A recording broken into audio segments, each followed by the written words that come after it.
Oh, all right. Hey everyone, it's McGready here again. It's been a long day, I gotta tell you. A good day, but a long day, and tomorrow I have to teach, so I'm going to do a little carbo loading. And my favorite way to carbo load is with pasta, and that's what I'm going to have for dinner tonight. But you know, traditionally I would just make up a lot of pasta and eat it all. And I started thinking, in sync with what we've been doing today with breakfast and snacks, is really how much pasta should I be having? So I did a little research, and it turns out you're supposed to get somewhere between 6 and 11 servings of grains a day.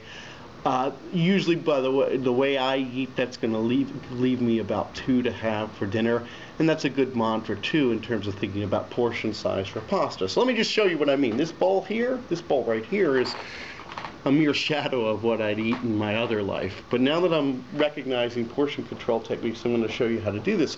I want to eat about a cup of pasta. That's a serving or 2 servings of grains. Turns out, if you cup your hand, most people's hand, you can fit about half a cup of pasta into this. I'm going to try and do this here. I encourage you to let it cool off before you do this. All right. Okay, and pasta can be a little temperamental, but you see the idea here. So that's roughly a handful of pasta. And luckily, I mean, it doesn't look like a lot, but I get to have 2. So I'm going to do another one here. All right.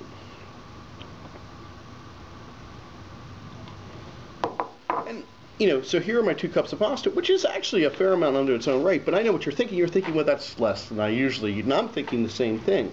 So how could I actually round this out in a healthy way? What I'm going to do, instead of adding more pasta, is I'm going to take this steamed broccoli that I had lying around, and I'm going to add it to the dish here. And now I can put my sauce on top, and I'll spare you the details visually, but I can put the sauce on top, and I've got a great, look at the size of that meal. That should be totally satisfying. It's got 2 servings of vegetables in it in addition to the grains that I was talking about before, and I should be ready, willing, and able to teach tomorrow with a lot of energy. So again, we're going to conclude this by reminding you and me reminding myself that portion control is in your hands.